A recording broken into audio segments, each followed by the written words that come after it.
오늘은 5장을 우리가 보았는데 5장의 중심되는 부분만 보았습니다. 공의와 정의와 공의, 이 두 가지가 오늘 계속해서 강조되고 있는 말씀인데, 제목을 제가 정의와 공의를 행하는 예배라 이렇게 했습니다. 아모스 선지자의 선포하는 내용 가운데 가장 중요한 본문이 되겠습니다. 아모스 선지자는 호세아 선지자와 거의 비슷한 시기에 활동을 하셨지만, 그 호세아 선지자는 사랑을 강조했죠. 탕자, 고매를, 탕녀죠. 그러니까 고매를 끝까지 사랑하는 호세아의 그 모습을 보면서 하나님 아버지가 그렇게 이스라엘을 사랑하시는 그 장면을 설교하셨단 말이죠. 근데 아모스는 계속해서 공의를, 정의를 행해야 된다. 사랑과 정의가 지난주에도 잠깐 언급했지만, 이게 서로 만나는 지점이 사람은 안 된다 그랬어요. 십자가에서만 이게 완성이 된 것인데, 지난 시간 우리가 선교사님 말씀을 전해줘서 1시간 뛰어넘었지만, 4장에서는 뭐라 그랬냐면 7번을 반복해서 돌아오라 그랬어요. 회개하라는 걸 계속 강조하는 내용이었어요. 근데 돌아오질 않았다는 거예요. 7가지 재앙을 내렸는데도 안 돌아왔다는 거예요.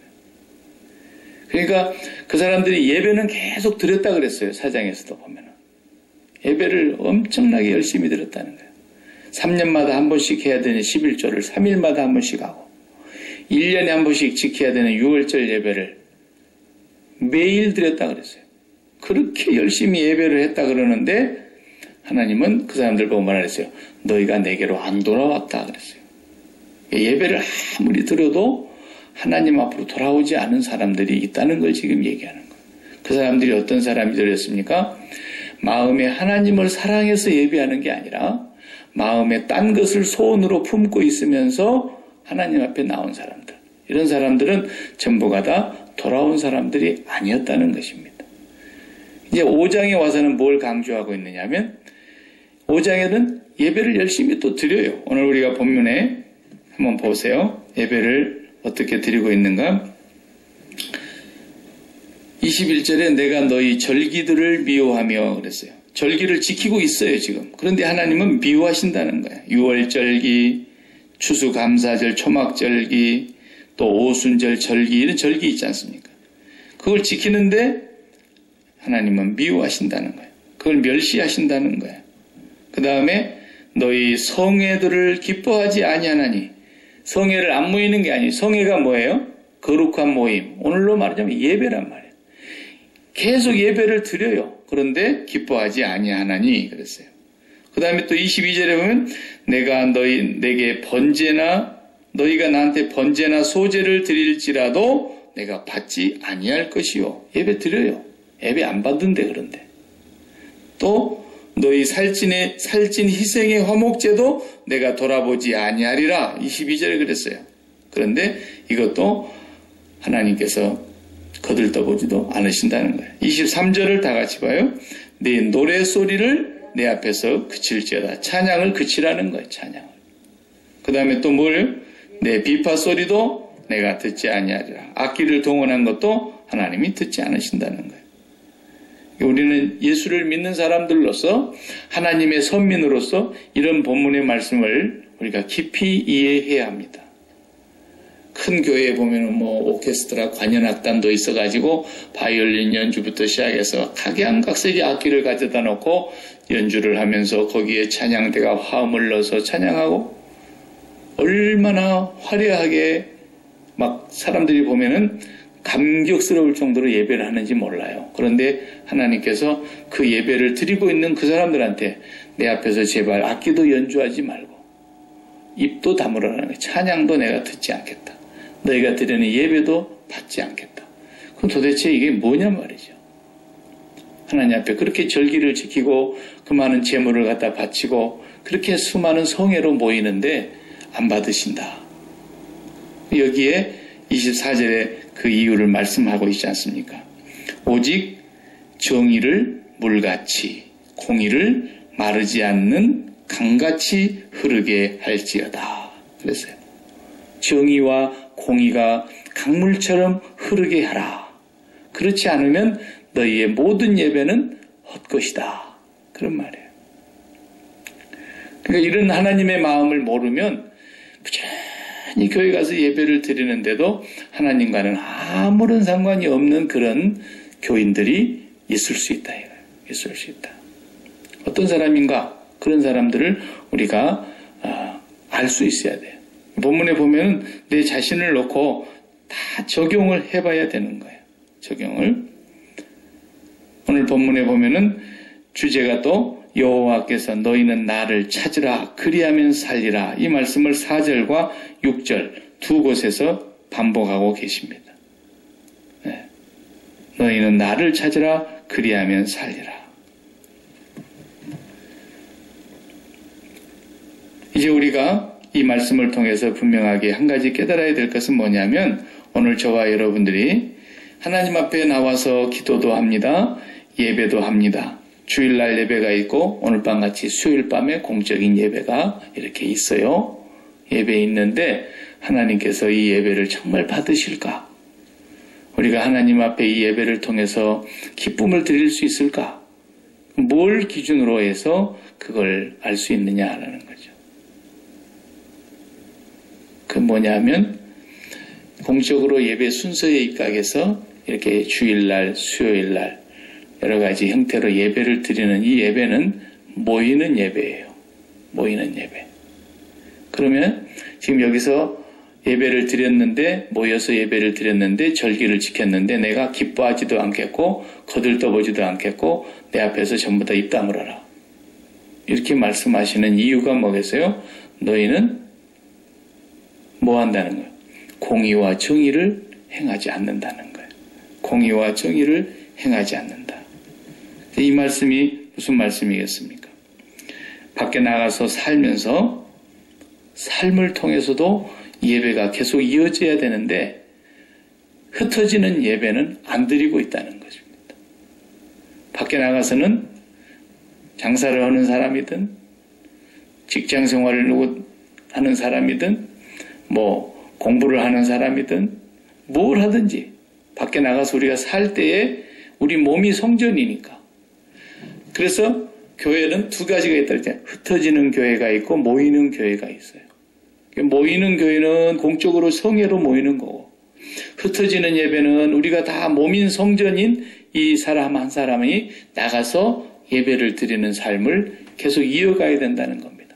그래서 주일 예배가 있고 먼데이 투 세러데이 예배가 있다는 거예요. 주간 예배.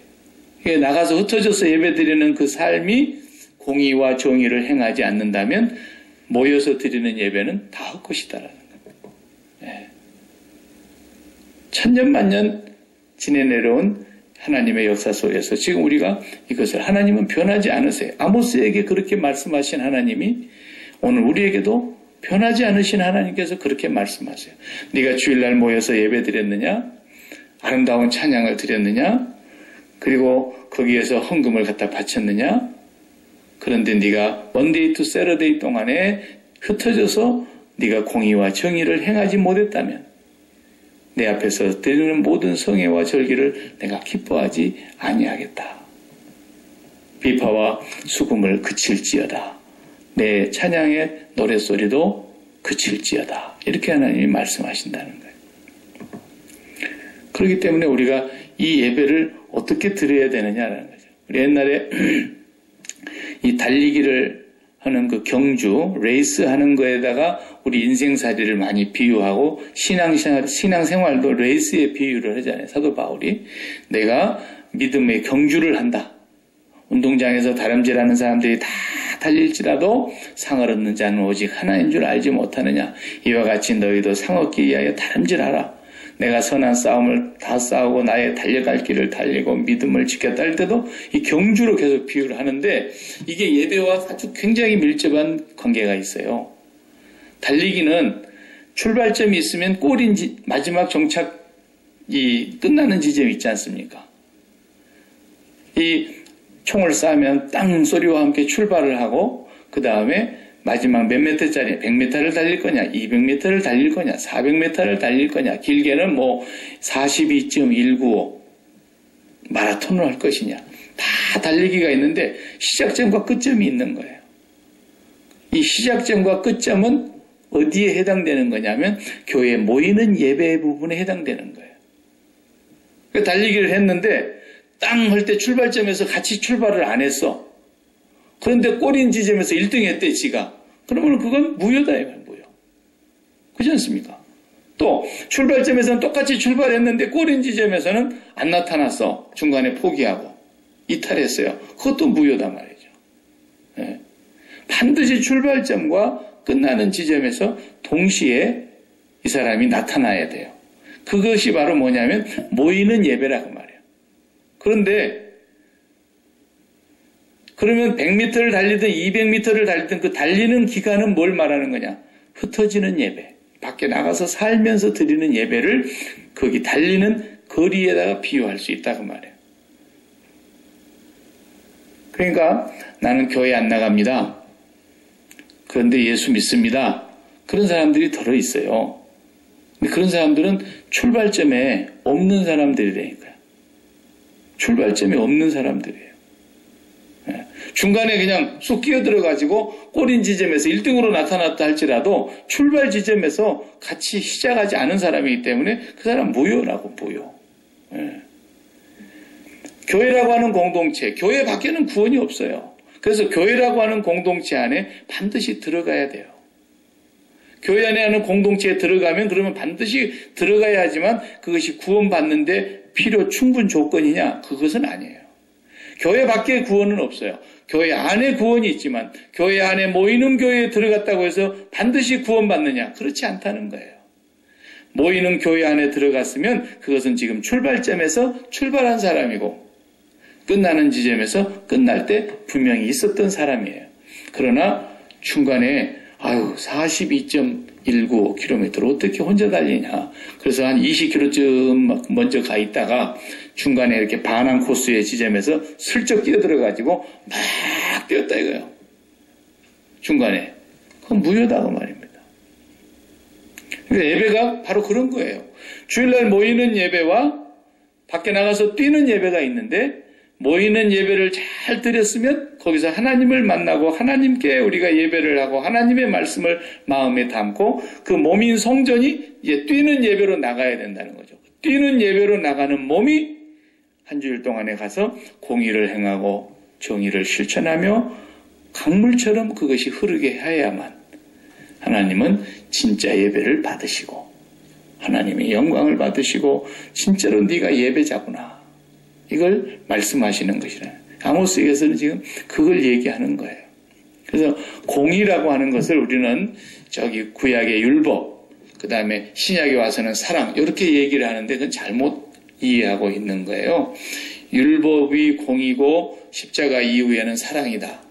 하나님은 구약에는 공의의 하나님이었는데 예수님이 오시고는 사랑의 하나님이었다. 이런 얘기가 아니란 말이죠. 사람들이 그렇게 오해를 하는 것 같아요. 십자가도 공의예요. 구약의 율법도 사랑이고요. 율법 안에 사랑과 공의가 다 들어있고 십자가 안에도 사랑과 공의가 다 들어있어요. 그래서 구약의 율법적인 공의가 있고 신약의 복음적인 공의가 있고 율법적인 사랑이 있고 복음적인 사랑이 있고 이 두 가지가 항상 공존하는 거예요. 그 율법적인 공의라는 말은 무슨 말이냐면 살인하지 말라, 간음하지 말라, 도적질하지 말라. 십계명이 대표적이잖아요. 그럼 그 계명이 다 율법적인 공의입니다. 사람들이 그것을 지키려고 아무리 애를 써도 지키는 사람이 아무도 없었어요. 단 한 명도 없다고 하나님이 선포하셨어요. 아무리 지키려고 해도 지켜지지가 않아요. 왜 안 지켜지느냐? 하나님을 사랑하는 마음이 근본적으로 없기 때문에 하나님을 사랑하는 마음이 있으면 지켜지는데 연애를 해보면 금방 표가 나요. 죽어도 말할 때는 안 듣던 애들이 어떻게 이렇게 남자는 여자를, 여자는 남자를 서로 좋아하는 친구가 생기면 그때 달라집니다. 예. 이상합니다. 그래가지고 그냥 머리를 발랑군처럼 길어가지고 다니던 애도 여자친구가 나타났는데 나는 그렇게 머리 하는 거 싫어. 그러면 그 다음날 지가 가서 깎고 와요. 예. 아버지가 아무리 깎아도 잔소리로 듣던 애가 그냥 깎아버리면. 왜? 사랑하는 그이가 내 마음 안에 있다는 거예요. 그게 사랑하는 사람의 말이 내 안에서 그냥 지켜지는 거예요. 그냥 이게. 예. 근데 아무리 율법을 지키려고 애를 써보았으나 내 마음속에 사랑하는 게 딴 게 있거든. 돈을 사랑하고 내가 좋아하는 세상의 가치를 사랑하고 그런 걸 사랑하는 마음들이 꽉 들어있다 보니까 아이고 하나님께서 그렇게 하지 말라 그랬는데 그걸 뻔히 알면서도 돈이 좋으니까 에? 이 말씀 한 번만 내가 싹 문질러 버리면 성경에서 지워버릴 수는 없지만 한 번만 내 마음에서 확 지워버리면 그냥 돈이 엄청나게 들어오는데 왜? 내가 돈을 사랑하니까. 에? 그러니까 그냥 얼마나 돈을 받아먹고 그냥 돈 그래가지고 생전 처음 본 사람이라도 돈 봉투만 갖다 주면 안 되는 법인 줄 알면서도 그냥 봐줘버리는 거야. 그러니까 우리나라 같은 나라는 김영란법 그래가지고 난리가 났어 이제. 3만 원짜리 이상 밥 사 먹으면 큰일 나는 거야 이제. 식당들도 다 굶어 죽게 생겼어. 10만 원짜리 밥이 얼마나 많았는지 몰라요. 그런데 이제 3만 원짜리 최고 이렇게 해버리잖아요. 왜? 너무너무 사람들이 돈을 사랑하고 돈을 좋아하는데 그 돈을 좋아하는 마음이 가슴에 있는 한은 하나님의 말씀이 안 들리는 거예요. 안 들리는 거예요. 그게 율법적인 공의를 통해서 하나님께서 우리에게 깨닫게 해주시는 거예요. 네 봐라. 네 꼬라지를 봐라. 네가 하나님의 말씀을 지키지 못하는 이걸 봐라. 왜 못 지키는지 아느냐? 네가 나를 사랑하지 않기 때문이야. 나를 정말로 사랑한다면 사람 하나만 사랑해도 그 사람이 좋아하는 것을 따라가게 되어 있는데 그 사람의 말에 금방 내가 마음이 바뀌게 되어 있는데 네 마음에 근본적으로 여호와 하나님을 사랑하지 않으니까 네가 아무리 율법의 말씀을 여호와의 입에서 나오는 말씀이고 1.1핵도 없어지지 않을 말씀이지만 네 못 지키지 않냐 말이야. 못 지키는 거야. 왜? 하나님을 사랑하는 마음이 부족하기 때문에. 이게 이유입니다, 여러분. 네. 그걸 보면서 뭘 깨달으라는 거예요? 너는 저주를 받을 죄인이다라는 걸 깨달으라는 거예요. 그게 구약의 율법을 우리에게 주신 목적이거든요. 그래, 네가 아무리 잘났다고 해봐라. 하나님의 법을 다 지킬 수가 있는가? 하나님의 법을 못 지킵니다. 네. 구약시대 사람들 아마 그랬을 거예요. 돼지고기를 먹지 마라. 근데 돼지고기가 얼마나 맛있는지 오겹살은 더 맛있어. 그러니 내가 그걸 먹고 싶어서 어쩔 수 없이 그냥 먹어버리는 거야. 왜? 그건 너무 사랑하니까. 하나님을 정말 사랑하는 마음이 있으면 그걸 내가 지킬 것인데 그렇게 안 돼요. 살인하지 말라. 간음하지 말라. 도적질하지 말라. 내 이웃의 것을 탐내지 말라. 거짓말로 증인을 서지 마라. 이런 얘기를 그렇게 말씀하셨는데도 자기에게 유리한 일이 있으면 그냥 그리 마음이 싹 쏠려가 버리는 거예요, 인간이. 이게 바로 네가 저주받을 죄인이다. 이게 뭡니까? 율법적인 공의예요, 공의. 그래서 우리는 그 율법적인 공의로 인해서 깨닫게 된 것은 뭐냐면 의인은 없나니 하나도 없구나. 모두가 다 한 가지로 치우쳐 악한 사람이 되었고 하나님 앞에 죄인이 되었구나. 하나님의 심판대 앞에서 저주가 합당한 자이구나. 이 율법적인 공의 앞에서 우리는 내 자신이 하나님을 끝까지 대적하고 있고 하나님을 거역하고 있고 하나님 말씀 불순종하고 있다는 걸 매번 깨닫는 겁니다. 거기에서 하나님께서 마련하신 그 다음에 공의가 나왔는데 무슨 공의입니까? 십자가로 이루신 공의. 십자가로 이루신 공의. 우리가 바로 그 저주를 받아야 될 율법적인 공의의 심판자들인데, 심판받아야 될 자들인데 하나님의 십자가의 복음적인 공의로 말미암아 예수 그리스도께서 그 공의의 심판을 십자가에서 죽음으로 받으신 것을 통해서 우리는 하나님 앞에 구원을 입었고 죄 용서함을 받았다는 것입니다. 그래서 우리가 예수 그리스도를 믿는다. 그 말은 무슨 말이에요?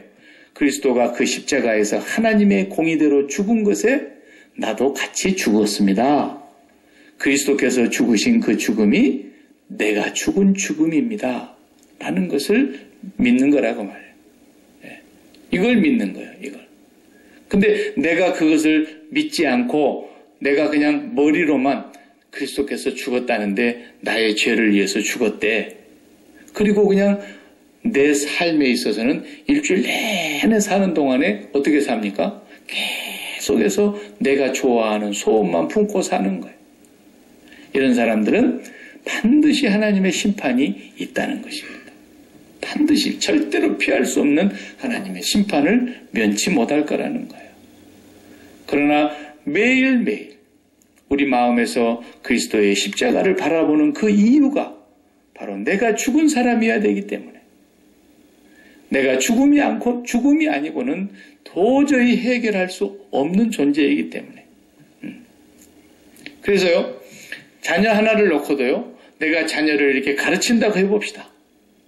부모라고 해서 당연히 자녀를 가르쳐야 되겠지만 우리가 부모 입장에서 자녀를 가르칠 때 보면은 자녀에게 뭐 말 한마디를 하는 것도요 그것이 하나님의 정말 원하셔서 하는 말씀인가 아니면 내 마음속에서 어떤 바라는 좋아하는 소원이 있어서 그 소원대로 되게 하려고 하는 말인가 이 두 개를 구분할 줄 알아야 돼요.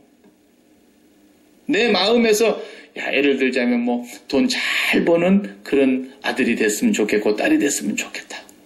그러려면 공부도 잘해야 되겠고 그러려면 좋은 학교에도 들어가야 되겠고 학교에 들어가서 남들보다도 우수한 성적으로 졸업을 해야 되겠고 그래서 이 아이가 좋은 직장에 들어가서 많은 연봉을 받으면서 행복하게 살았으면 좋겠다. 그런 마음을 갖고 있는 부모 입장에서 자녀에게 이렇게 해라 저렇게 해라 하는 것은 하나님을 정면으로 거역하는 것일 수 있어요.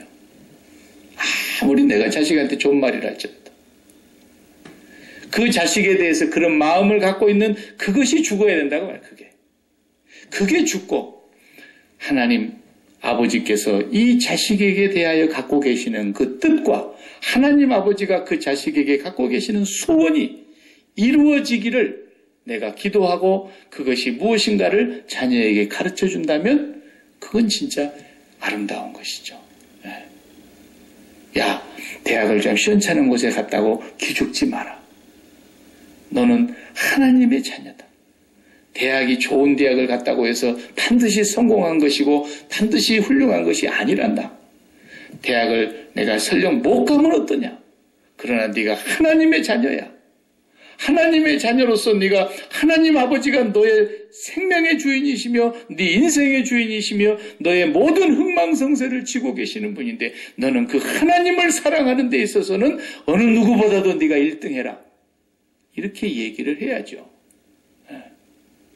그게 제일 우리에게 중요한 겁니다. 그렇지 않고서는 언제나 내 마음속에 딴 소원을 품고 있는 상태에서 말하는 것은 그게 아무리 착한 말이라 할지라도 하나님을 대적하는 말이에요.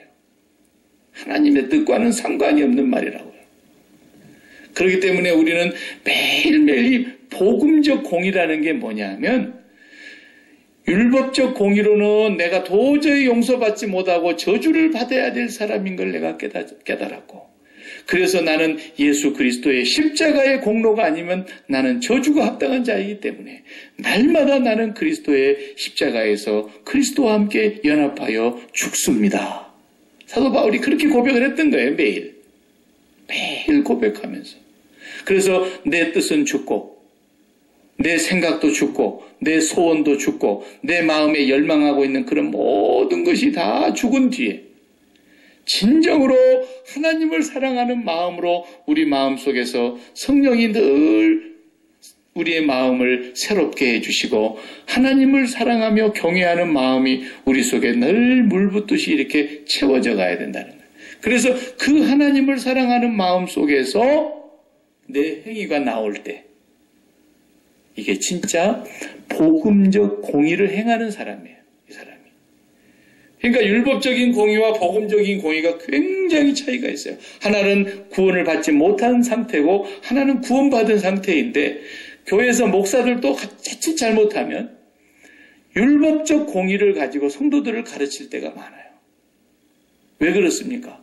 교회를 부흥시켜야 되겠거든. 헌금도 좀 많이 나오게 해야 되겠거든. 그러다 보니까 여러분 실주를 하십시오. 쌓을 곳이 없도록 복을 주십니다. 그러면서 복받게 하는 심정을 부추겨가지고 헌금을 하게 만드는 거. 이건 율법적 공의를 가지고 성도를 구약시대로 끌고 가는 거예요. 네. 맞는 얘기죠. 11조라는 얘기가. 그런데도 그것을 통해서 성도들이 복을 받기를 원하는 그 심리를 이용했다. 여러분 교회에 충성하시기 바랍니다. 교회에 봉사해야 됩니다. 얼마나 아름다운 말입니까? 그런데 봉사하면 복 받습니다. 충성하면 복 받습니다. 복 받는 심리를 작용시켜서 충성 봉사를 요구한다면 이미 그것은 복음이 아니에요. 이미 십자가를 벗어난 거예요. 네. 구약의 모든 이스라엘 선민들이 그것 때문에 매맞은 거 아닙니까? 그것 때문에. 자기들의 마음에 원하는 건 물질이었어요. 풍요였어요. 풍성함이었어요. 그러니까 바알을 쫓아갔던 거 아닙니까? 그들의 마음속에 정말 하나님을 원하는 것이 아니었단 말이죠. 하나님을 사랑하는 것이 아니었단 말이죠. 다른 걸 사랑하면서 그것을 얻을 수만 있다면 하나님도 좋고 바알도 좋고 뭣도 좋다는 거예요. 이렇게 가는 사람들은 그리스도인은 아니죠. 네. 그러나 구원을 얻고 나서 하나님의 자녀가 되고 하나님을 사랑하는 마음이 채워지고 성령이 그 마음에 역사하셔서 몸된 성전이 되게 되면 어떤 현상이 일어납니까?